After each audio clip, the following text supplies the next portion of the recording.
ఇవాళ వరంగల్ పార్లమెంట్ నియోజకవర్గానికి నామినేషన్ వేసినప్పుడు చాలా సవాళ్లు ఉన్నాయి వరంగల్ సవాళ్ళు ఏవైతే ఉన్నాయో వాటన్నిటిని కూడా రూపుమాపాల్సినటువంటి అవసరం ఉన్నది. అందుకే తెలంగాణ ప్రాంతానికి కానీ ఇక్కడ ఉండేటువంటి దానికి వరంగల్ కు సంబంధించినటువంటి యొక్క అనేక అంశాలను కూడా తీసుకురావాల్సిన అవసరం ఉన్నది. వాటిని అన్ని ప్రస్తావన తీసుకురావాల్సిన అవసరం ఉన్నది. కాబట్టి తెలంగాణ దళమై, తెలంగాణ బలమై, తెలంగాణ గళాన్ని వినిపించాల్సినటువంటి అవసరం ఉన్నది. తెలంగాణ ప్రాంతంలో వరంగల్లకు జరిగినటువంటి అన్యాయాన్ని ఇప్పుడే మన మాజీ మంత్రివర్యులు చెప్పిండు. అవన్నీ కూడా తీసుకురావాల్సినటువంటి అవసరం ఉన్నది. కాజీపేట కోచ్ ఫ్యాక్టరీ కానీ, బయ్యారం ఉక్కు కర్మాగారం కానీ, తర్వాత ఎయిర్పోర్ట్ కూడా ఉండే ఎయిర్పోర్ట్ విషయం కూడా చూడాల్సిన అవసరం ఉన్నది.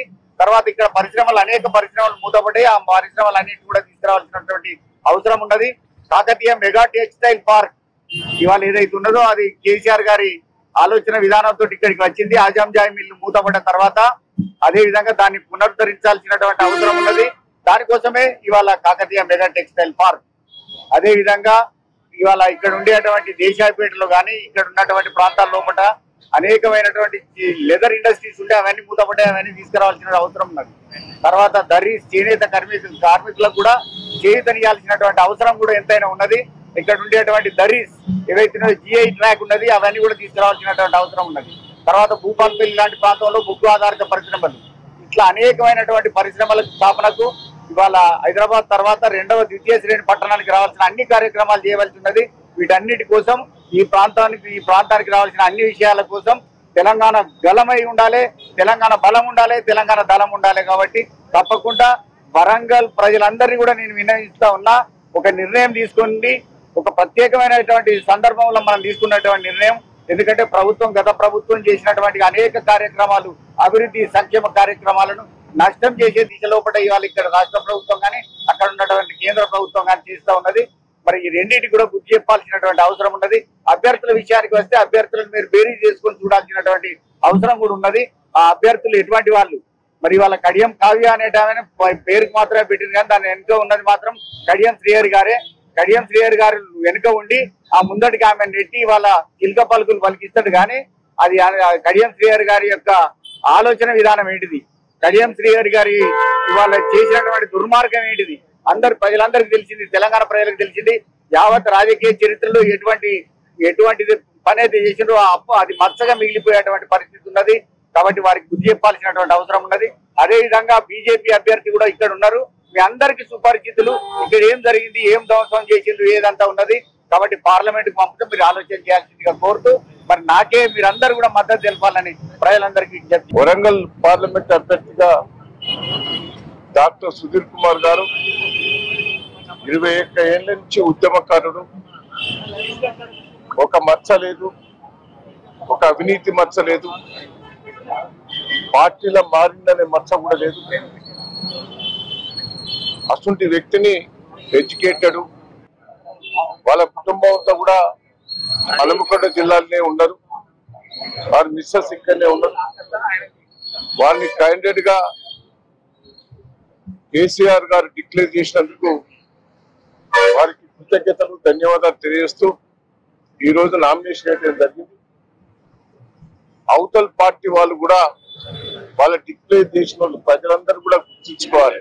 ఒక్కొక్కరు ఎన్నిసార్లు మోసాలు చేశారు ప్రజలను, ఎన్నిసార్లు అబద్ధాలు ఆడారు. వాళ్ళ చరిత్ర చూడండి, కడియం శ్రీహరి గారి చరిత్ర చూడండి, అరూర్ రమేష్ గారి చరిత్ర చూడండి, డాక్టర్ సుధీర్ కుమార్ గారి చరిత్ర చూడండి.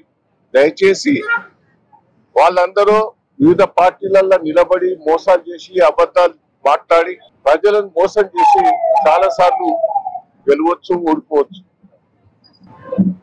కానీ డాక్టర్ సుధీర్ కుమార్ గారి చరిత్ర కూడా ప్రజలు కానీ మేధావులు కానీ విశ్లేషణ చేయండి.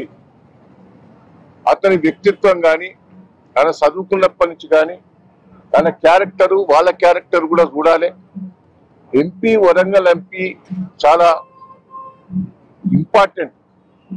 ఎందుకంటే గతంలో కాంగ్రెస్ పార్టీ 10 సంవత్సరాలు కేంద్రం నుండి మోసం చేశారు. బీజేపీ కేంద్రంలో 10 సంవత్సరాల నుండి మోసం చేశారు.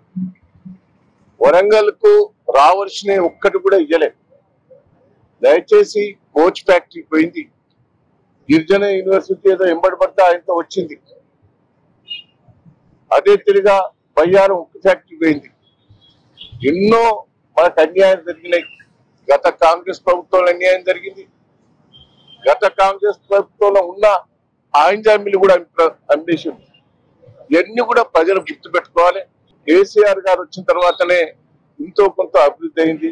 ఒక మంచి క్యాండిడేట్ ను, ఒక మేధావిని వరంగల్ పార్లమెంట్ కు వరంగల్ జిల్లా ప్రజలందరూ కూడా సపోర్ట్ చేయాలనేది నేను విజ్ఞప్తి చేస్తున్నా. దయచేసి నేను వరంగల్ జిల్లా ప్రజలందరికీ, మేధావులందరికీ కూడా ఈ అవకాశాన్ని ఉపయోగించుకోండి.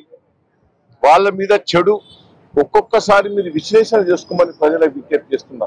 ఇవాళ కడియం శ్రీహరి గారు చాలా నీతిమంతుడని మాట్లాడుతున్నారు.